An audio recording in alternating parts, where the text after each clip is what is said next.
ఆయన మాటలు మనం కూర్చుని వినటానికి. ఏం చేసి వినాలంట? కూర్చుని కదా, ప్రార్థనతో సిద్ధపడి కూర్చుని దేవుని మాటలు వినాలి. మంచిది. మరి వాక్యంలోకి వెళ్ళిపోదాం బిడ్డలారా, వాక్యంలోకి వెళ్ళిపోదాం. ఆది కాండము త్వరగా అయిపోద్ది, 12-20 నిమిషాలు.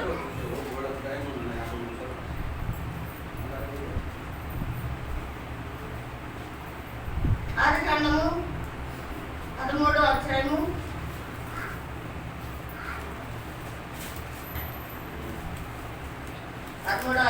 9 నుంచి చదువుకుందాం.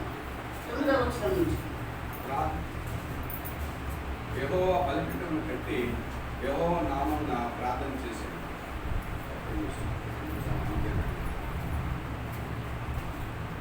అబ్రహాము ఇంకా ప్రయాణం చేయొచ్చు దక్షిణ దిక్కుకు వెళ్ళాను. అబ్రహాం ఇంకా ప్రయాణము చేయొచ్చు దక్షిణ దిక్కుకు వెళ్ళాను. అప్పుడు ఆ దేశంలో కరువు వచ్చాను. ఆ దేశంలో కరువు భారంగా ఉన్నందున అబ్రహాము ఐగుప్తు దేశంలో నివసించుటకు అక్కడికి వెళ్ళాను. అతడు ఐగుప్తులో ప్రవేశించుటకు సమీపించినప్పుడు అతడు తన భార్య అయిన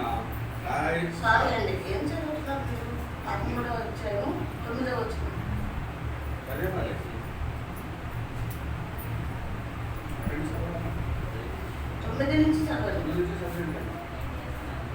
ఏమండి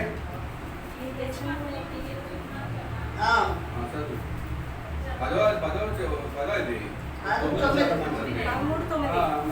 13 కదా, 13 అది కాక 13. సారీ, నేను 12 మాస్క్ వచ్చింది. 13:9. ఈ దేశం అంతయు నీ ఎదుట నున్నది కదా, దయచేసి నన్ను విడిచి వేరుగా నుండకము. నీవు ఎడమ తట్టునకు వెళ్ళిన ఎడల నేను కుడి తట్టునకు నీవు కుడి తట్టునకు వెళ్ళిన ఎడల నేను ఎడమ తట్టునకు వెళ్ళినని లోతుతో చెప్పగా, లోతు తన కన్నులెత్తి యోర్దాను ప్రాంతం అంతటిని యోర్దాను ప్రాంతం అంతటిని చూచాను. చాలండి, తలలో వచ్చి ప్రార్థన చేసుకున్నాం. మనం హృదయాలు సరి చేసుకుని, ప్రభువా నాతో మాట్లాడండి ప్రభువా, నేను ఊరికినే వచ్చి వెళ్ళిపోవటం కాదు, మీ మాటలతో నా జీవితాన్ని నా బ్రతుకుని మార్చుకున్నట్టయ్యా, నన్ను నేను మార్చుకున్నట్టు దయచేసి నాయన మీ నామాన్ని నయం తెచ్చుకోమని ప్రతి ఒక్కరం కూడా వినరా, ప్రతి ఒక్కరం కూడా దేవుని దగ్గర సరి చేసుకున్నాం. దేవా మీకు వందనాలు, స్తోత్రాలు ప్రభా, స్తోత్రాలు చెల్లిస్తున్నాం. మీ ఎంతైనా మాకు చాలా దేవా పాటలు ఆరాధనతో మీ నామాన్ని నయం పొందుకున్నాను. వాక్యంతో కూడా మాతో మాట్లాడండి, వాక్యం ద్వారా మాతో మాట్లాడండి.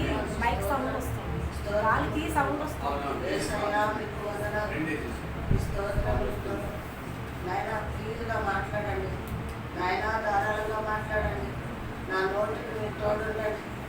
నాయన మధురమైన మాట బిడ్డలకు అర్థమయ్యేలాగా ప్రభా మాట్లాడటం దయచేసి.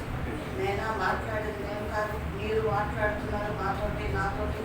నాయన మీ శిలువ చాటులను దాచిపుచ్చి అయ్యా బలహీనరాలు బలపరిచి మీరు వాడుకొని మీ నామాన్ని నయం తెచ్చుకుని యేసయ్య నామములో ప్రార్థించడం పెడుతున్నాం తండ్రి. హల్లెలూయా, హల్లెలూయా. ప్రియమైన దేవుని బిడ్డలారా, మరి ఎన్నోసార్లు మరి పాత నిబంధనలో మనం లోతు గురించి తెలుసుకున్నాం. ఎంతమందికి లోతు గురించి తెలుసు కదా? చాలాసార్లు కూడా వాక్యాన్ని మరి సంఘంలో చెప్పడం జరిగింది. ప్రియమైన దేవుని బిడ్డలారా, ఇక్కడ అబ్రహాము లోతు ఇద్దరు కూడా చిన్నాన కుమారుడు. అబ్రహాము చిన్నాన, కుమారుడు లోతు. వీరిద్దరూ ప్రయాణమై వస్తున్నారు. తర్వాత ఇక్కడ ఆయనకున్న ఆస్తి ఇది కూడా వస్తుందా బంద్ చేస్తాడు.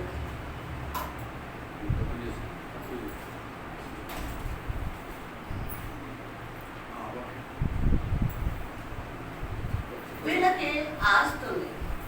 అబ్రహాం గారికి ఉంది, లోతుకి కూడా ఆస్తి ఉంది. ఏం ఆస్తి? గొర్రెలు. అప్పుడు ధనము, బంగారము, భూమి ఆస్తులు కాదండి ఇప్పుడులాగా. అప్పుడు ఏంటి ఆస్తి అంటే గొర్రెలు, మేకలు, ఎడ్లు, ఇవన్నీ కూడా ఆస్తి. అయితే వీరకున్న గొర్రెలు మరి లోతుకున్న గొర్రెలు పనివాళ్ళు పెట్టారు. వాళ్ళు ఆ పనివాళ్ళ మధ్యలో ఏమొచ్చింది? గొడవ వచ్చింది. ఏమొచ్చిందంట? గొడవ వచ్చింది. గొడవ వచ్చిన తర్వాత ఇక గొడవ వస్తే ఎలా ఉంటుందండి? ముఖాలు అటు ఇటు ఉంటాయి కదా. మరి అక్కడ సాక్ష్యం కోల్పోతాం. బాబాయ్ ఏమంటాడో తెలియదు లోతుకి, లోతు ఏమంటాడో బాబాయ్కి తెలియదు. ఇద్దరికి మనస్పర్ధలు వచ్చి ఏమైపోతారు? విడిపోతారు. అవునా కదా? మనకి గొడవలు వచ్చాయనుకోండి, బంధువులుగా లేకపోతే స్నేహితులుగా లేకపోతే సంఘస్థులుగా మన మధ్యలో గొడవలు వస్తే ఏం చేస్తాం? కలిసి ఉంటామా? విడిపోతామా? విడిపోతాం. అది కావాలని ఫ్రెండ్స్లో కూడా, జాబులు చేసేవాళ్ళు కూడా కదా విడిపోతాం. అయితే మరి దేవుని జ్ఞానం కలిగిన అబ్రహాం గారు అన్నారు, ఆయన మరి మన పని వాళ్ళు గొడవ పడుతున్నారు మనకున్న ఆస్తిని బట్టి, కాబట్టి నువ్వు నేను విడిపోతాం. నువ్వు నేను విడిపోయి సంతోషంగా ఉందాం, సమాధానంగా ఉందాం, కలిసి ఉందాం. కలిసి విడిపోయినా కలిసి ఉందాం అంటే ఏంటంటే, నువ్వు అక్కడున్నా నేను ఇక్కడున్నా, ఏదన్నా కార్యాలు జరిగినా, ఏదైనా ఫంక్షన్ జరిగినా నా దగ్గరికి నువ్వు రా, నీ దగ్గరికి నేను వస్తాను. కానీ విరోధులుగా మాత్రం మనం కలిసి ఉండొచ్చు నాయన. మరి నువ్వు తూర్పుకు వెళ్తే నేను పడమకు వెళ్తా, నువ్వు ఉత్తరంకి వెళ్తే నేను దక్షిణానికి వెళ్తాను బిడ్డ అని చెప్పాడండి. ఎవరు? అబ్రహాం చెప్పాడు లోతుకి. అయితే అబ్బా భలే సందు నాకు దొరికింది, నేను వెళ్ళిపోతాను, బాగా ఆస్తిని సంపాదించుకుంటా, లోకమును సంపాదించుకుంటా అన్న ఆలోచించిన మరి లోతు మరి ఆ మాటకి మరి వెనక్కి తిరగలేదు, కానీ దాన్ని సంపాదించుకోవాలనుకున్నాడు. 10 నుంచి చదవండి.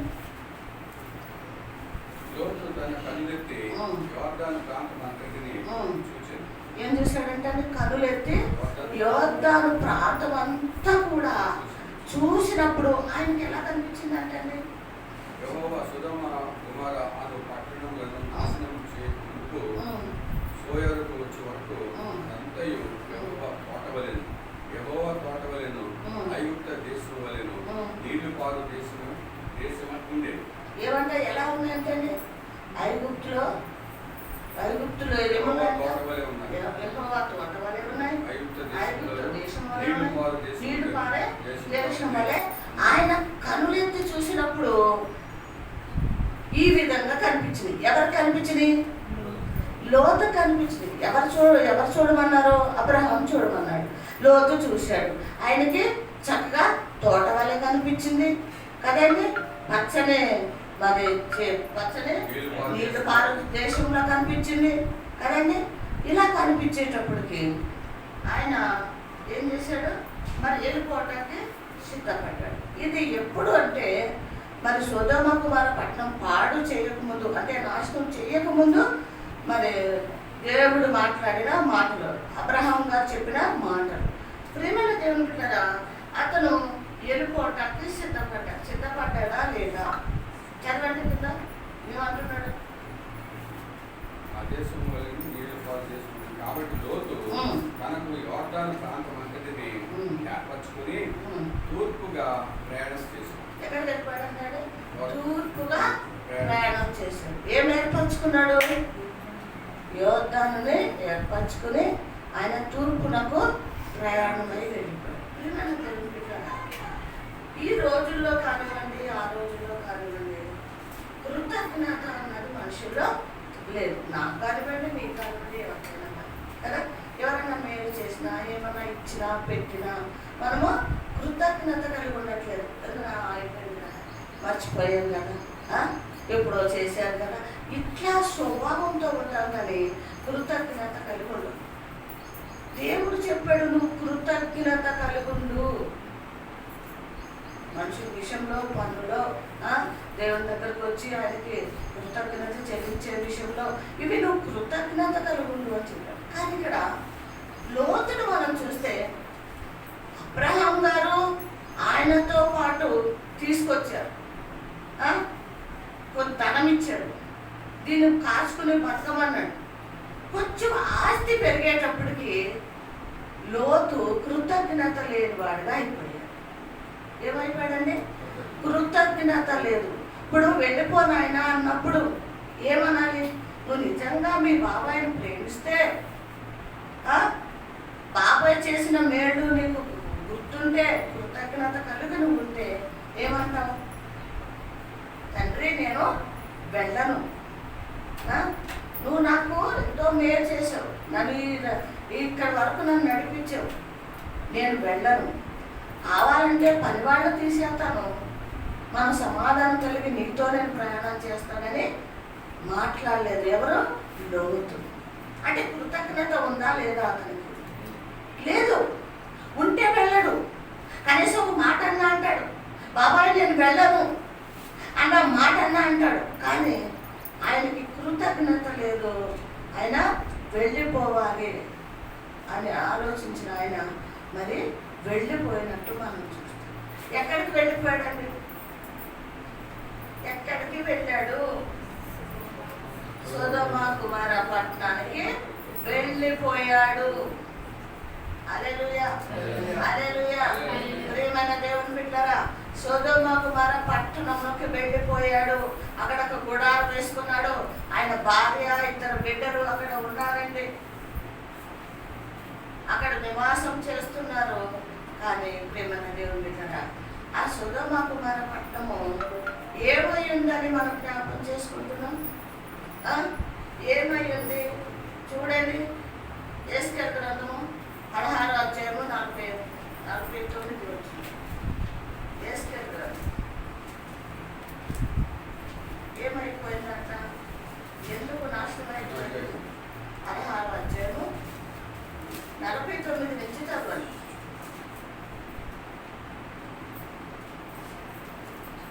నీ చెల్లులైన సొదొమ చేసిన దోషం ఏదనగా దానికి దాని కుమార్తెలకు కలిగిన గర్వమును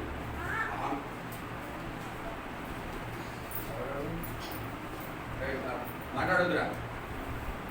నీ చెల్లులైన సొదొమ చేసిన దోషం ఏదనగా. చాలే, ఒక్క నిమిషం ఆగండి. ఎందుకు దాని మీదకి పాపం వచ్చింది? దేని మీదకి?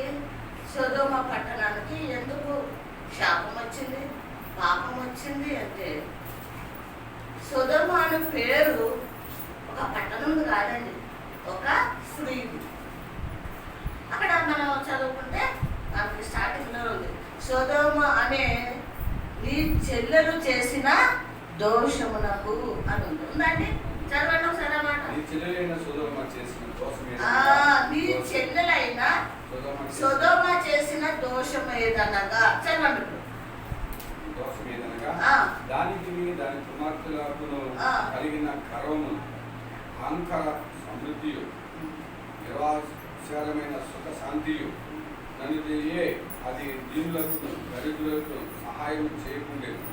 వారు అహంకరించిన నా దృష్టికి కైక్రియలు చేసిరి కనుక నేను దాన్ని చూచి వారిని వెళ్ళగొట్టింది.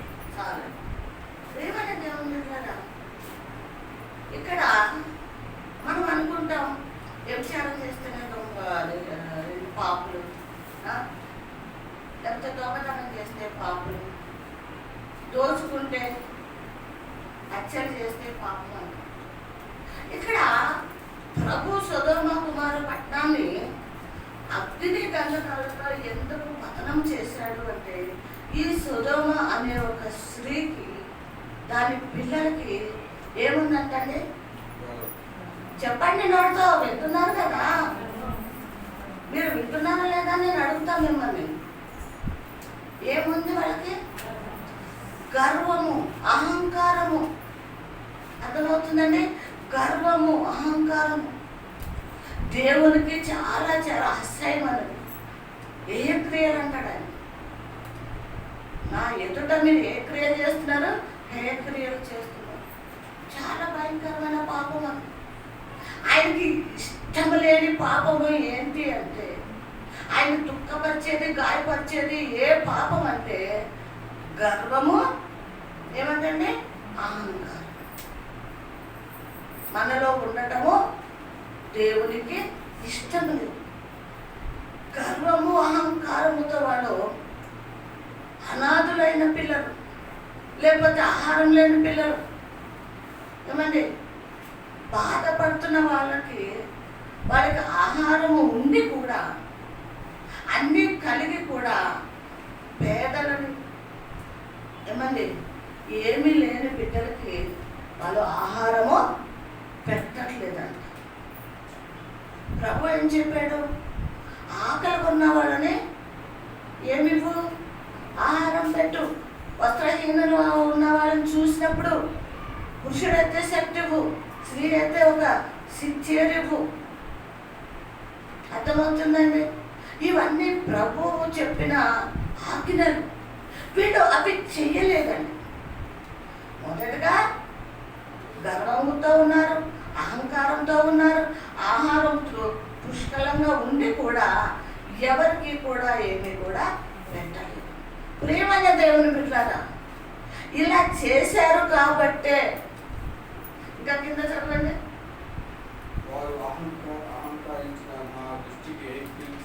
ఏమంటండి?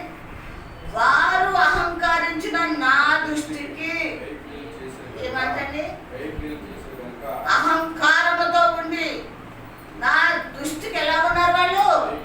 ఏ క్రియలు చేశారు? అహంకారము, గర్వము. ఈ రోజుల్లో ప్రియమైన దేవుని బిడ్డలారా, పాపం విస్తరించింది, చీకటి విస్తరించింది, గర్వము అహంకారం విస్తరించింది. ఎందుకంటే ధనం బాగా సంపాదిస్తున్నారు. మనకి మన సంఘ బిడ్డలకి లేదు, ఏదో తృప్తిగా తెచ్చుకున్న మట్టుకు తింటున్నారు, సంతోషంగా ఉన్నారు. చాలా మందిని మనం చూస్తే సిటీలో, పెద్ద పెద్ద పట్టణాల్లో గర్వము అహంకారంతో పతనమైపోతున్నట్టు మనం చూస్తాం. ఒకవేళ మనలో కూడా ఏదన్నా చూసుకుని మనం గర్విస్తున్నామేమో, అహంకారంతో ఉన్నామేమో, ఈరోజు ఈ మాటలు విన్నా నేను, మీరు అందరూ కూడా దాన్ని ఏం చేయాలి? విడిచిపెట్టేయాలి. ఏం చేయాలంటే విడిచిపెట్టాలి. మనిషిని ప్రేమించుకోవాలి, మనిషిని మనిషిగానే చూడాలి. అర్థమవుతున్న ప్రేమన్న దేవుళ్ళు, ఆమెతో నాకేంటి, మగవాడైతే వాడితో నాకేంటి? అదే గర్వం అంటే. నువ్వు వెళ్ళి పొడి చేస్తే గర్వం కాదు. నువ్వు ఒక మనిషిని మనిషిగా చూడకపోతేనే గర్వము, ప్రేమించకపోతేనే గర్వము, వాళ్ళతో సమాధానం కలిగి ఉండకపోతేనే గర్వము. ప్రేమన్న దేవుని బిడ్డ, మొదట ఆదిలో కయ్యోనికి ఉన్న గర్వము, కయ్యోనికి ఏముందండి? గర్వము. తండ్రిని కూడా, తండ్రి మాటకి లోబడక తండ్రిని విడిచి ఏమైపోయాడమ్మా కదా? దేశదిమ్మరైపోయాడు. ఎందుకు? ఏముంది అతనిలో? గర్వం ఉంది. పెద్దగా ఎక్కడో ఉండక్కర్లేదు, హృదయంలో మనం గర్వపడితే చాలండి. హృదయ అంతరంగమును చూస్తున్న దేవుడు. నువ్వు నేనేమో పై రూపం చూస్తాను. నీలో ఒకవేళ గర్వం ఉందా, నాలో గర్వం ఉందా? ఎవరు చూస్తున్నారు కదా? ప్రభు మనలే చూస్తున్నారు. ఆ గర్వముతో ప్రభుని కూడా ఎదిరించాడు. ఎందుకు తలంచుకున్నావు? నీ పాపం వాకిట ఉన్నది అన్నాడు. నీ తమ్ముడు ఎక్కడా అంటే, నా తమ్ముడికి నువ్వు కాపలా పెట్టావా నన్ను అన్నాడు. దీన్ని ఏమంటారు? చాలు, ఒక మాట చాలు, ఒక ఆలోచన చాలండి మనం దేవునికి అసహ్యంగా ఉండటానికి, విడవబడటానికి. ఇవి చాలు. అలా ఉన్న అయినా ఎవరు వెళ్ళిపోయారు? కయ్యోని వెళ్ళిపోయారు కదా? ఆదిలో మనం చూసాం. ఇక రెండో మనిషి ఎవరు? యోన గురించి మనం చదివితే వాక్యం కూడా విన్నాం. ఆయన కూడా దేవుడి మాటకి లోబడక, దేవుడు చెప్పిన మరి ప్రాంతానికి వెళ్ళమంటే వెళ్ళకుండా ఇప్పుడు చెప్పిన మాట వినకపోతే ఏమంటారండి? వీడికి ఎంత గర్వం అంటారా లేదా? ఇప్పుడు పిల్లలు ఉన్నారు, చెప్పేమో వాళ్ళు వినకపోతే ఏమంటాం? దీనికి ఎంత గర్వం, చెప్పిన మాట వినట్లేదు. గర్వము. ఏం చేశాడు? ప్రభు వెళ్ళమన్న చోటుకి వెళ్ళలేదు. ఎవరు? యోనా. వెళ్ళలేదు. ఏమై అంటున్నాడు? ఆ ఓడలో ఉండి ఏమంటున్నాడు? ఇక అది బద్దలైపోయే సమయం వచ్చింది, ఊరిపోయే సమయం వచ్చింది. అందులో ఉన్న ప్రజలందరూ చచ్చిపోవలసిన పరిస్థితి వచ్చింది, మునిగిపోయి పతనమైపోవలసిన సమయం వచ్చింది. ఎందుకు? ఎవరి ద్వారా? ఎవరి ద్వారా అండి? యోనా గురించి. యోనా ఆయనను ఎదిరించి ఆయన మాట కాదన్నాడు కాబట్టి, వినలేదు కాబట్టి అక్కడ శాపము వచ్చింది కదా. ఎక్కడ వచ్చింది? ఒక్కడి మీదే వచ్చిందా? లేదండి. అక్కడ ఓడలో ఉన్న వాళ్ళందరి మీద కూడా మరి శాపం వచ్చినప్పుడు ఆడ భయపడిపోయి, అయ్యో ఇది మునిగిపోయేటట్టుందే, బద్దలైపోయేటట్టుందే, మనం చచ్చిపోతామని అందులో ఉన్న ప్రతి ఒక్కరు కూడా భయపడుతూ ఇతను అడిగారు, ఇంకా నిద్రపోతున్నావేంటి? నీ దేవుడికి ప్రార్థన చేయి అన్నప్పుడు, నేను తండ్రి ఇంటిని విడిచి పారిపోతున్నాను. హల్లెలూయా, హల్లెలూయా. తండ్రి ఇంటిని విడిచి లేదా తండ్రి మాటలు కాదని పారిపోతున్నాను. అర్థమైందా ప్రేమ దేవుని బిడ్డలారా? పారిపోతున్నాడు. ఎవరు? యోనా. ఈ రోజున మనము పారిపోయే వారంగా ఉన్నామా? దేవుని సన్నిధి వద్దు అనుకునే వారంగా ఉన్నామా? దేవుడే వద్దు అనుకుని పారిపోతున్నామా? ఎలా ఉన్నాయి మన ఆత్మీయ జీవితాలు? ఆత్మీయ జీవితాలు ఎలా ఉన్నాయి ప్రేమ? ఇందా పాడుకున్నామా పాట, ఏమని? తండ్రిని ఇంటికి నేను దూరం అయిపోయింది. దేని వల్ల దూరం అయిపోయాడంట? లోక ఆశ. ఎందుకు దూరం అయిపోయిందంట? లోకాశ కదా. కదా, లోకమును బట్టి దూరం అయిపోయింది, మళ్ళీ ధనమును బట్టి దూరం అయిపోతున్నాం. అది మన జీవితాల్లో జరుగుతుంది. ఒక పాట వినడం కాదండి, ఆ పాట రాసిన విధానం ఏంటి, ఎందుకు ఆ పాట రాశారు, మనం పాడుతున్నాము అన్న జ్ఞానం మనం కలిగి ఉంటాం. నిజమే, ఈ లోకంలో ఈ రోజున మనం దేవునికి దూరం అవుతున్నాం, ఆశలకి కోరికలకు దూరం అవుతున్నాం. ఫ్రెండ్స్, చుట్టాలు, బంధువులు, స్నేహితులు, దానికి మనం ఏమైపోతున్నాం? దూరమై కదా, దూరం అయిపోతున్నాం. ఈ రెండే కారణం మన జీవితంలో. ఒకటి ఫ్రెండ్స్, రెండోది లోకంలో ఉన్న ఆశలు కదా. వాటి కోసము మనము తండ్రి చెయ్యి విడిచిపెట్టేస్తాం.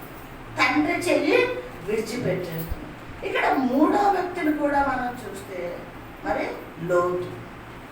ఎక్కడికి వెళ్ళిపోయాడు లోతు? అదండి, అది నాశనము కాకముందే వెళ్ళాడు, కానీ అది నాశనం అవుతుంది అని ప్రభువు ఎవరికి చెప్పాడు? అబ్రహాంకు చెప్పాడని. దీన్ని నాశనం చేస్తాను ఆయన. దేన్ని? ఏమా? సొదొమ పట్టణాన్ని నేను నాశనం చేస్తాను అని చెప్పాడు. దేని వల్ల నాశనం అవుతుంది? ఒక స్త్రీ వల్ల, గర్వము, అహంకారం వల్ల, దాని పిల్లల వల్ల, ఆకలితో ఉన్న వాళ్ళకి కొంచెం ఆహారం పెట్టని స్థితి, వాళ్ళని చేర్చుకోలేని స్థితి. గర్వము, అహంకారం ఏం చేస్తుందంటే పేదలను చేర్చుకోడు. గర్విష్ఠుడు అహంకారం చేర్చుకుంటాడా? నేనెంత గొప్ప ధనవంతుడి, వాడెవడో నా ముందు ఎంతాడు? ఈ అహంకారం వచ్చేది మనలో. వాడేంటి వచ్చి కూర్చుంటాం, వాడేంటి నా ఎదురుగా కూర్చుంటాం, వచ్చి వాడు నా ఎదురుకి రాదు. ధనవంతుడు ఎవరో లాజరు గురించి మనకు తెలుసు కదా. ఏమైంది? ధనవంతుడు ఎదుట ఇంటి ఎదురుగా రోజు కూర్చునేవాడు ఎవరు? లాజరు. మరి చూడకుండానే ఉన్నాడంటే ధనవంతుడు అన్నవాడు ఆ కిటికీలోంచో ఆ బాల్కనీ నుంచో చూస్తాడు కదా. మరి ఒక్క రోజన్నా కనికర పడ్డాడా? జాలి పడ్డాడా? ఎంతో మంది పనివాళ్ళు ఉంటారు అతని దగ్గర, ధనవంతుడు కాబట్టి. ఆ కూర్చున్న అతనికి లాజరుకి సరైన వస్త్రాలు ఉన్నాయో లేదో తెలీదు, ఆహారం లేదు, పైనుంచి ఏమన్నా రొట్టె ముక్క పడేస్తాడేమో ఆ ధనవంతుడు.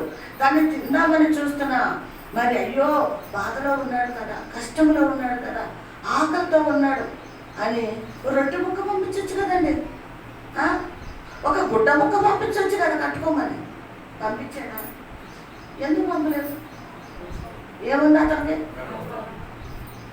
నాకు ధనం ఉందన్న గర్వము, ఆస్తుందన్న గర్వము, నేను కోటీశ్వరుడనే గర్వము, లోకంలో నాకు ధనవంతుడు ఎవడు లేడు, నేనే. ప్రియమైన దేవుని బిడ్డలారా, నీకు ఉన్నా లేకపోయినా నువ్వు ఆ మాట నీ నోటమ్మట వచ్చిందంటే నువ్వు గర్విష్ఠుడివే. ఒకవేళ నిన్ను ఆశీర్వదించి దేవుడు ఇచ్చాడేమో, ఆయనకు కృతజ్ఞత చెల్లించి మౌనంగా ఉండు. కానీ నాకు అగ్గున్నా ఇడుకున్నాయని గర్వించకు, అహంకారంగా ఉండకు. ఎవరు ఉన్నది? సొదొమ అనే ఒక స్త్రీ, దాని పిల్లలు. ఏమైపోయింది? ఆ పట్టణం అంతా కూడా అగ్ని గంధకాలతో కాల్చబడ్డదని మన వాక్యంలో చూస్తున్నాం. ప్రియమైన దేవుని బిడ్డలారా, మొదటగా మనం చేయవలసింది దేవుని రక్తంలో కడగబడ్డ మనము, దేవుని రక్తంలో కడగబడ్డ మనము, రక్షణ పొందుకున్న మనము ఎన్నుకున్న వాటిని మర్చిపోవాలి. ఎన్నుకున్న వాటిని మర్చిపోవాలి, గుర్తు చేసుకోవద్దు. ముందున్న వాటి కోసం వేగిలో పడాలి. దేవుని ప్రేమ నీలో ఉండాలి. కనికరము, జాలి పడే మనసు, ప్రేమించే మనసు, చేర్చుకునే మనసు, ఆదరించి ఆదుకునే మనసు మనకి కావాలి. ప్రేమనే దేవుని గర్వం అన్నది మనలో ఉండటానికి వీలు లేదు లేదు. ప్రేమన దేవుని ఒకవేళ నీ హృదయంలో ఈ ఆలోచనలు ఉన్నాయేమో, ఈ తలపులు ఉన్నాయేమో, దేవుడు నిన్ను చేర్చుకోడు, నిన్ను విడిచిపెడతాడు అన్నది ఇది వాస్తవం. ఎప్పుడైతే అన్ని విడిచి మళ్ళీ వాటి కోసం గుర్తు చేసుకోకుండా దేవుని యందు భయభక్తులు కలిగి లోకము నుంచి వేరుపరచబడి ఆయన కోసం, ఆయన పిలుపు కోసం ఎప్పుడైతే ఎదురు చూస్తామో అప్పుడు నిజమైన ఆయన బిడ్డలుగా మనల్ని చేర్చుకుంటాడు, కనికరిస్తాడు, ప్రేమిస్తాడు. అర్థమవుతున్న ప్రేమైన దేవుని బిడ్డరా కదండి. ఎవరు? కయ్యాన్ వల్ల ఏమైపోయింది కదా. మరి యోన వల్ల ఏమైపోయింది? వాడే ఏమైపోయింది? బట్టలు అయిపోవటానికి సిద్ధంగా ఉంది. మరి ఆయన ఏమైపోయాడు? తప్పించుకుని వచ్చాడు కదా, దేవుడి మాట వినకుండా వచ్చాడు కదా. ఏంటి ఆయన స్థితి చెప్పండి అమ్మా బ్రదర్స్. దేవుడు ఒక్క మాట చెప్తున్నాడు మనకు. ఎవరో కాదండి, యోనా నేను మాట వినలేదులే, ఆయన మాట నేను తప్పించుకుని ఇంకో చోటుకి వెళ్ళిపోతున్నానులే అని అనుకున్నాడు. కానీ ఏం జరిగింది? అతన్ని పశ్చాత్తాపం కలిగించాడు. ఎవరిని? యోనా. పశ్చాత్తాపం కలిగించాడు, భయం పుట్టించాడు, వణుకును పుట్టించాడు.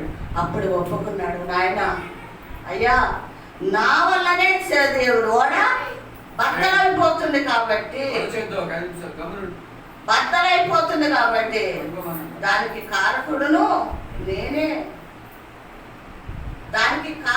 నేనే. మీరందరూ చనిపోవడానికి వీల్లేదు, పాపం చేసింది నేనే కాబట్టి ఆ ప్రతిఫలం కూడా నేను అనుభవించాలి అని నన్ను ఎత్తి ఏం చేయమన్నాడండి? సముద్రంలో పడేసేయండి. చూసారా? పాపానికి ప్రతిఫలం తప్పకుండా అనుభవించాలి మనం కదండి. పాపం చేసేసాను అయిపోయింది కాదు, అది అయిపోదు. మనం దాన్ని అనిపించే వరకు ప్రభు మనం ఏం విడిచిపెట్టాడు. ఏం చేశాడు? ప్రేమతోటే మత్స్యం కడుపులో 3 రోజులు ఉన్నాడు. నరకం అనిపించాడా లేదా ఆయన? ఆయన నరకం అనిపించాడు. రోదన చేశాడు, కన్నీళ్లు విడిచాడు. ప్రభువా నేను పాపం చేశానయ్యా, పాపం చేశాను, నన్ను క్షమించండి అని మరి అక్కడ ఆయన మొరపెట్టుకున్నట్టు మనం చూస్తున్నాం. ఇక్కడ మరి సొదొమ అనే ఒక స్త్రీ చేసిన పాపానికి ఈ పట్టణమే నాశనం అయిపోతుంది. స్త్రీ చేసే పాపాన్ని బట్టి పట్టణమే నాశనం అయిందా లేదా? ఏమండి? అయిపోతుంది కాదు, అయ్యింది. ఏమైంది చెప్పండి?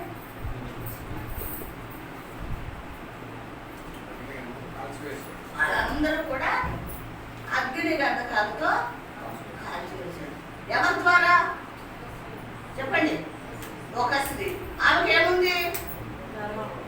గర్వము, అహంకారము, నీకు కలిగి ఉన్న ఇతరులకి చేయి చాపి పెట్టకపోవడం. అలేదయ్యా, చేయి చాపి పెట్టకపోవడం. అందుకే ప్రభు చెప్పాడు, ఆకలి ఉన్న వాళ్ళకి ఆహారం పెట్టండి, వస్త్రహీనులకి వస్త్రం పెట్టండి. అలా అపాయంలో ఉన్నారా నీ సహోదరుని, నీ ఇంట చేర్చుకో, చూడు వాళ్ళని అని ప్రభు చెప్పినట్టు మనం చూస్తున్నాం. ప్రియమైన దేవుని బిడ్డలారా, మరి లోతు సొదొమ కుమార పట్టణానికి వెళ్ళినప్పుడు ఏం జరిగిందో మనందరికీ బాగా తెలుసు కదా. ఏం జరిగిందండి? బిడ్డలు పాపంలో పడిపోయారు, పాపంలో పడిపోయారు. భార్య కూడా లోక సంబంధం అయిపోయింది. సో లోక సంబంధమైన ఒక స్త్రీగా, ఒక భార్యగా ఉండిపోయిందాను. ఏంటి అనుకున్న ఆశ ఏంటంటే లోకమును చూడాలి, లోకంలో నేను జీవించాలి, లోకమే నాకు శాశ్వతం. ఎందుకంటే లోకంలో నాకు ఏముంది? ఫ్యాక్టరీ ఉంది, ఇంట్లో నేను బంగారం సంపాదించి పెట్టాను, పట్టు చీరలు ఉన్నాయి, మరి చాలా ధనం ఉంది. ఏంటి దేవుడు ఏంటి నన్ను వెళ్ళిపోమంటున్నాడు అన్న ఆశ కలిగిన ఆమె తిరిగి చూసిందని. తిరిగి ఏమైపోయింది? ఉప్పు స్తంభము అయిపోయినట్టు మనం చూస్తాం. ప్రియమైన దేవుని బిడ్డలారా, ప్రభు మనకి చెప్పుతున్న ఈ అమూల్యమైన మాటలు, ఈ జీవపు మాటలు, మన బ్రతికించే మాటలు, మన సరైన మార్గంలో నడిపించే ఈ మాటలు మనం వ్యర్థంగా విడిచిపెట్టి మన లోక సంబంధంగా జీవించొద్దు. కానీ ఆ మాటలు మన హృదయంలో దాచుకోవాలి. ఆ మాటలు నెవరు వేసుకుంటూ ఎక్కడ సరి చేసుకోవాలి. ఒకవేళ పెట్టే ఉన్నాయేమో విడిచిపెట్టాలి. హృదయంలో భద్రపరచుకుని ఏమున్నాయో భద్రపరచుకుని ఆయన కోసం మనం జీవించే విధంగా ఉండాలి. ఆయన మాట వినకపోతే ఎన్ని కష్టాలు వస్తాయి? ఎవరెవరికి వచ్చింది చెప్పండి? కయ్యోనికి వచ్చింది, లోతు, యోన, ఇంకా 4వది ఎవరు? స్త్రీకి, సొదొమ అనే ఒక స్త్రీ. ప్రియమైన దేవుని బిడ్డలారా, ఈరోజు ప్రభు మనతో మాట్లాడుతున్నప్పుడు మనము చాలా చాలా జాగ్రత్తగా వినేవారంగా ఉండాలి. చూడండి, పేతురు రాసిన పత్రిక 2వ పత్రిక, పేతురు రాసిన 2వ పత్రిక మనం చూద్దాం.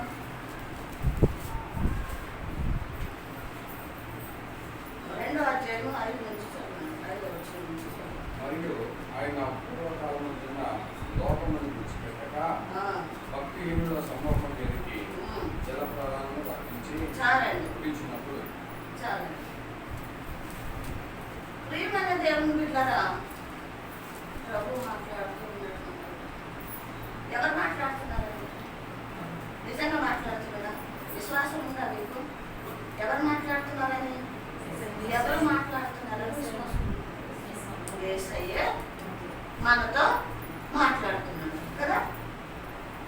మనము లోకంలో ఉన్నామని ఆ లోకం నుంచి మా బిడ్డని నేను ఏం చేయాలి? వేరుపరచాలి, తప్పించాలి. చీకట్లో ఉన్న బిడ్డల్ని వెలుగులోకి నడిపించాలి.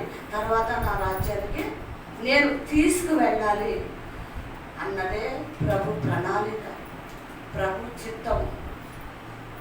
అయితే మనకి లోకం వద్దు, ప్రభు కావాలి అని ఎంతమందిమైతే ఆత్మీయంగా మనం ఆలోచిస్తామో సిద్ధపడతాం. ఏమని ఇక్కడ ఇందాక పాట పాడారు, ఏమని? ఒక నిమిషమైనా ఈ చేయి విడిచి ఉండలేము, ఒక్క నిమిషమైనా నీ చెయ్యి విడిచిపెట్టదు ప్రభు. నీ సన్నిధి నుంచి నేను దూరం అయిపోయాను, నీ సన్నిధి నుంచి నేను దూరం అయిపోయాను. ప్రియమైన దేవుని బిడ్డలారా, ఈ నలుగురిని చూస్తే ఎక్కడి నుంచి దూరం అయిపోయారంట వీళ్ళు? ఆయన సన్నిధి నుంచి వాళ్ళు దూరం అయిపోయారు. ప్రియమైన దేవుని బిడ్డలారా, మనము ఆయన సన్నిధిలో ఉంటే మేలా, లేదు సన్నిధి విడిచి బయటికి వెళ్ళిపోతే మేలా? చెప్పండి అమ్మా. సన్నిధి ఇది ఆయన సన్నిధి, ఆయన నివసించే సన్నిధి, మనం సరిచేసి తీసుకెళ్లే సన్నిధి. కాబట్టి మనకి ఇది అవసరమా కాదు? కాబట్టి దీని దగ్గరికి, ఈ సన్నిధికి మనం రావాలి.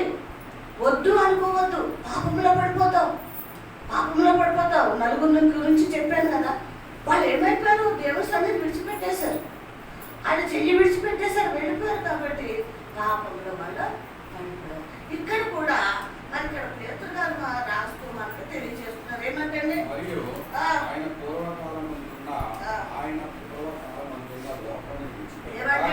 పూర్వకాలమున్న ఆయన పూర్వకాలమున్న లోకమును విడిచిపెట్టక, చాలు, పూర్వకాలమున్న లోకమును విడిచిపెట్టలేకపోయారు.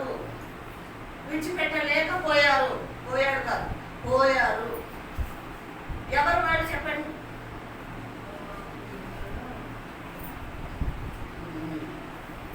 అదా, పూర్వకాలము లోకమును విడిచిపెట్టలేకపోయారు.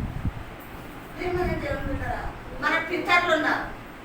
మన పితరులు అంటే మన అమ్మమ్మ తాతలు, నాయనమ్మ తాతలు కదండి, వాళ్ళందరూ ఏమనాలి? పితరులు అంటారు. వాళ్ళు ఏం చేశారు? లోకాన్ని విడిచిపెట్టలేకపోయారు. హల్లెలూయా. వాళ్ళు ఏం చేశారు అంటే లోకమును విడిచిపెట్టలేకపోయారు. నిజమే ప్రేమని జరుగుతుంది. ఎందుకంటే వాళ్ళకి ఒక నిరీక్షణ లేదు, విశ్వాసం లేదు. దేవుడు ఉన్నాడు, ఆయనని మనం తెలుసుకుంటే, నమ్మితే ఆ రాజ్యం తీసుకువెళ్తాడు అని తెలియక ఏం చేశారు? వాళ్ళు లోకమే శాశ్వతం అనుకున్నారు. ఏమనుకున్నారండి? లోకమే శాశ్వతం అనుకున్నారు. సరే, వాళ్ళకి తెలియదు లోకం శాశ్వతం అనుకున్నారు, ఓకేనా? మరి మనము ఇక్కడ కూర్చున్న మనమందరం కూడా మనకి దేవుడు తెలుసా తెలీదా? చెప్పండి అమ్మా. యేసయ్య తెలుసా? మనకి తెలుసు కదా. ఏం చేయమన్నాడు ఆయన? దేన్ని విడిచిపెట్టాలి? లోకమును విడిచిపెట్టాయి. వేరుపరచబడు, వేరైపో, లోకముకి వేరైపో, చీకటికి వేరైపో, పాపానికి వేరైపోయి నువ్వు ప్రత్యేకించబడి, హల్లెలూయా, ప్రత్యేకించబడటం అంటే మారు మనసు, రక్షణ, అర్థమవుతుందండి. నీతి, పరిశుద్ధత, యథార్థత, నమ్మకత్వము, దయాళత్వము, దయ చూపించాలి మనుషుల మీద. ఏం చూపించాలి? అయ్యో అవునా, అది మాకు తెలియకపోయినా, అయ్యో అలా జరిగిందా, అవునా అలా అయిందా, ఇది దీన్ని ఏమంటారు?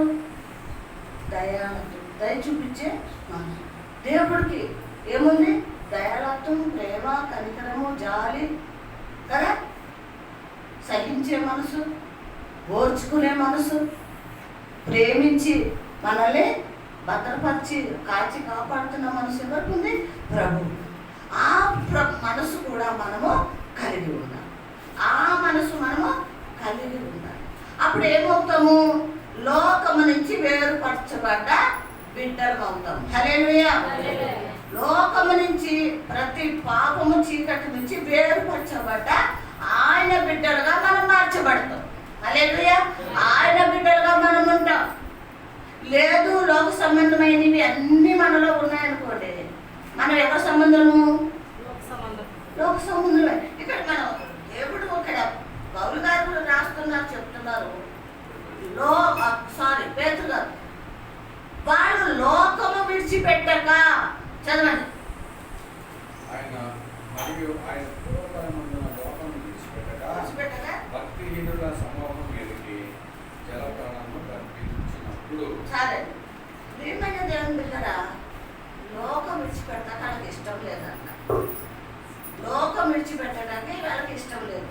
వాళ్ళని ఏమంటున్నాడు చెప్పండి, అందరూ ఒకసారి చెప్పండి. విన్నారా అందరూ? ఇటు చూడాలి దయచేసి. లోకము విడిచిపెట్టని వాళ్ళని, లోక కోరికలు ఆశలు కలిగి పరిగెత్తుతున్న వాళ్ళని ఏమంటున్నాడు? భక్తిహీనులు అంటున్నారు. వాళ్ళు భక్తిహీనులు అయి ఉన్నారు. తర్వాత సమూహం మీదకి జల ప్రవాహం రప్పించినప్పుడు నీతిని ప్రకటించిన చాలా. ఈ భక్తిహీనులు లోకమునే ప్రేమించారు. అందుకు ప్రభు ఏం చేశాడంట? నీతిని కలిగి ఎవరున్నారు? నోవాహు నీతిమంతులుగా ఉన్నారు. వాళ్ళ భక్తిహీనులు కాబట్టి వాళ్ళ మీదకి ఏం తీసుకొచ్చాను అంటున్నాడు? జల ప్రవాహం తీసుకొచ్చాడు. ప్రియమైన దేవుడు, ఈరోజు మనం జ్ఞాపకం చేసుకున్నాం. నేను భక్తిహీనుడిగా ఉన్నానా? భక్తి కలిగి ఉన్నానా? దేవుడి మాటకు లోబడుతున్నానా? లేదా మనుషుల మాటకు లోబడుతున్నానా? ఎలా ఉంది నా ఆత్మీయ జీవితం? ఒకవేళ ఈ రోజు వరకు మన లోకంలో ఉన్న వాటిని చూస్తూ, లోక సంబంధులుగా ఉంటూ, లోకంలో వాళ్ళతో స్నేహం చేస్తూ, లోక మాటలు మాట్లాడుతూ ఉన్నామేమో, భక్తిహీనులు అంటున్నాడు. రెండోది ఏమంటున్నాడు? ఆ పట్టణం మీదకి జల ప్రవాహము తీసుకొస్తాను అని చెప్పాడు. కాబట్టి మనం ఈరోజు ఆ మాట మనలో ఏం కావాలి?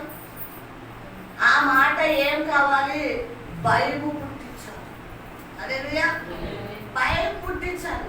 ఎందుకు భయం పుట్టించాలి? అమ్మో, నేను ఇంకా లోక స్నేహమే చేస్తున్నాను, దేవునికి దూరంగా ఉన్నాను, దేవుని చేయి విడిచిపెట్టేశాను, కాబట్టి నేను భక్తిహీనుడుగా ఉన్నాను. నా మీదకి ఏమొచ్చేస్తుంది? జల ప్రవాహం వచ్చి ఏం చేశారండి వాళ్ళు? ఏమైపోయారు వాళ్ళు? నీటిలో వాడు పతనం అయిపోయినట్టు మనం చూస్తాం, చనిపోయినట్టు మనం చూస్తాం. ఆ జల ప్రవాహంలో అందరూ కూడా ఏమయ్యారండి? చనిపోయారు, నీటిలో కొట్టుకుపోయారు. కానీ అక్కడి నుంచి ఎంతమంది రక్షింపబడ్డారు?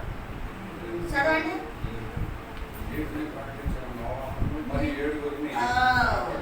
నీతిని ప్రకటించాడు కాబట్టి, నీతివంతుడు కాబట్టి, ఆయన భార్య, ఆయన కోడళ్ళు నీతిగా ఉన్నారు కాబట్టి, దేవుని మాట విన్నారు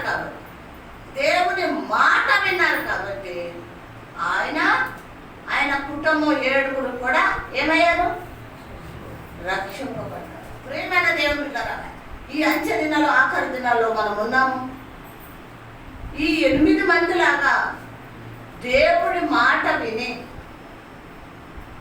ముందున్న వాటి కోసం వేగుల పడుతూ, భయభక్తులతో మనం జీవిస్తూ, నీతిగా పరిశుద్ధంగా జీవిస్తే మనం ఏం చేయబడతాం? తప్పించబడతాం. దేని నుంచి? జల ప్రవాహం నుంచి తప్పించబడతామని ప్రభు చెప్తున్నాడు. తప్పించబడటమే కాదు, కానీ ఎందులో ఉంచాడు? రక్షణ ఓడలో ఉంచాడు. ప్రియమైన దేవుని బిడ్డలారా, మనకి రక్షణ సిద్ధంగా ఉంది, కానీ దాని దగ్గరకు మనం వెళ్ళట్లేదు కదండి. ఇప్పుడు నోవాహు గారు ఓడని చేశారు. చేసి ఏం చెప్పాడు? మీరు దేవుణ్ణి తెలుసుకుంటే మీరు త్వరగా వచ్చి ఓడ ఎక్కండి అన్నాడు. వారు ఏం చేశారు? మాకు దేవుడు వద్దు, ఆ ఓడ ఎక్కేది లేదు, మేము రాము అని లోకాన్ని ఏం చేశారు? విడవలేకపోయారు, లోకాన్ని ప్రేమించారు. ప్రియమైన దేవుని బిడ్డరా, ప్రభు ఈరోజు మాట్లాడుతున్నాడు. నోవాకు ప్రజల వలె మనం ఉన్నామా? తప్పించేవారుగా ఉన్నామా ఆ జలప్రవాహం నుంచి? లేదా అందులో పతనమైపోయేవారుగా? నిర్లక్ష్యము, గర్వము. దేని గురించి ఈరోజు విన్నాం మనం? గర్వము. గర్వాన్ని బట్టి, అహంకారాన్ని బట్టి ఏమైపోయింది? సొదొమ గొమొర్రా పట్టణం అగ్ని గంధకాలతో నాశనం అయిపోయింది కదండి. ప్రియమైన దేవుని బిడ్డలమైన మనం అగ్ని గంధకాలతో నాశనం చేశాడు. నీతిమంతుడు కాబట్టి లోతుని ఏం చేశాడు? తప్పించాడు. తప్పించాడా లేదా? తప్పించాడు. ప్రియమైన దేవుని బిడ్డలారా, ఈ భక్తుల్ని గుర్తు చేసుకున్న మనము లోతు నీతిమంతుడు కాబట్టి, భార్య లోక సంబంధంగా ఉంది కాబట్టి అగ్ని స్తంభం అయిపోయింది. ఆ పిల్లలు కూడా పాపంలో ఉన్నారు కాబట్టి వాళ్ళ పతనం అయిపోయారు. లోతు ఒక్కడే నీతిమంతుగా తప్పించబడ్డట్టు ఉంది.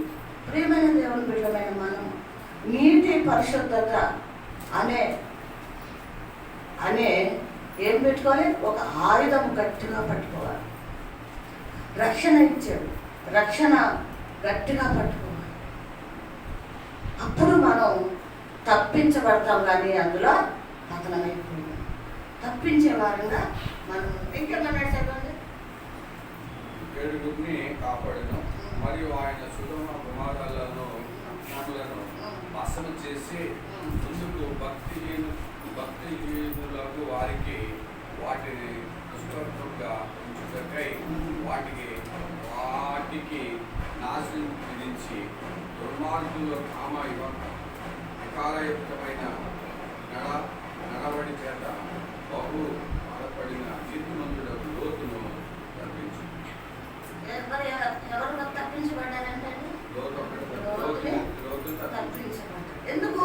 అతను నీతిమంతుడు కదండి. సొదొమ గొమొర్రా పట్టణం దేని వల్ల అది అగ్నితో గంధకాలతో కాల్చబడ్డదండి?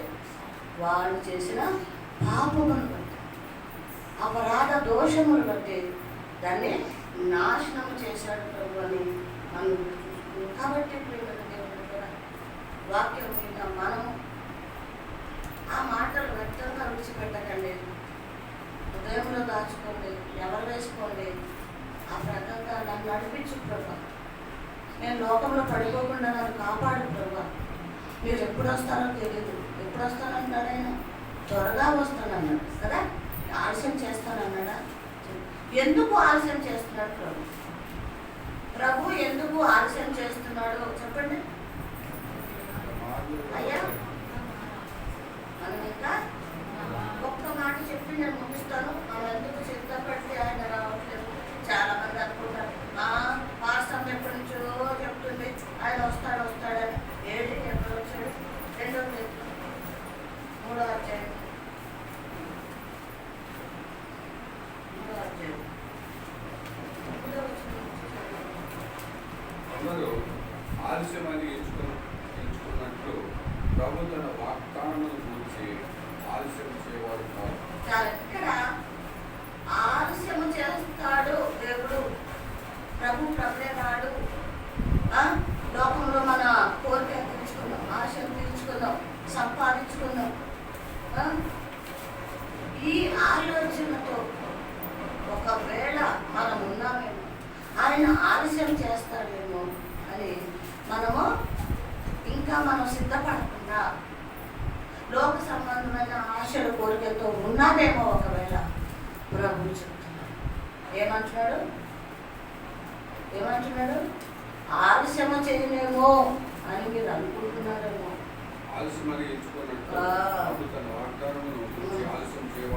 ఏంటంటే వాగ్దానం చేశాడు నేను వచ్చేస్తానని. ఆలస్యం ఎందుకు చేస్తాడని మన మాట అవును కదా. మనం అన్న మాట మీద నిలబడు చెయ్యము. కానీ సత్యవంతుడైన జీవాధిపతి ఆయన ఆలస్యము చేయడు. ఎందుకు ఆలస్యం చేస్తున్నాడు చెప్పండి?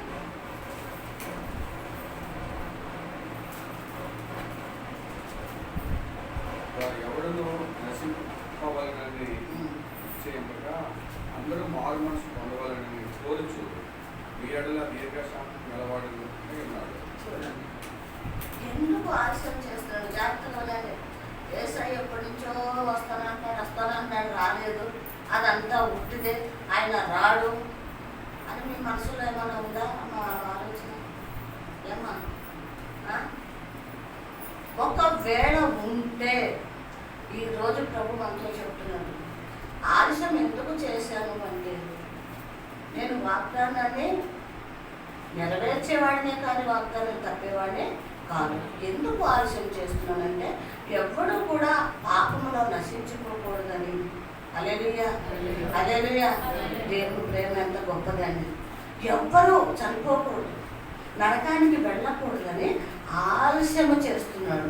మారు మనసు పొందాలని ఆలస్యం చేస్తున్నాడు. అర్థమవుతుందండి? మనం అందరం కూడా మారు మనసు పొందుకొని ఆయన మనం సిద్ధపడి 10 మంది కన్యకులు ఎలాగైతే ఎదుర్కొన్నారో 5 ఎదుర్కొనే పరిశుద్ధులుగా మనం ఉండాలనే ప్రభు ఆలస్యం చేస్తున్నాడే కానీ ఆయన మాట తప్పే దేవుడు కాదు. కాబట్టి ప్రియమైన దేవుడు ఇక్కడ మనలో ఏమేమి ఉండకూడదు? గర్వం ఉండకూడదు, అహంకారం ఉండకూడదు కదా. ఇతరులను చూసి అసహించుకునే వాళ్ళగా, చీకొట్టేవాళ్ళుగా మన నోరు చాలా జాగ్రత్తగా పెట్టుకుని మనం దేవునికి భయపడాలి కానీ మనుషులకు కాదు. కాబట్టి మరి దేవుడు మాట కాదని మనము ఆయన ఇంటిని విడిచిపెట్టి వెళ్ళే వారంగా ఉండకూడదు, ఆయన సన్నిధిని విడిచిపెట్టే వారంగా ఉండకూడదని వాక్యం ఈరోజు మాట్లాడుతుంది. కాబట్టి ప్రేమ దేవుడికి వాక్యం దేవుడు దీవించి ఆశీర్వదించుకుంటాం.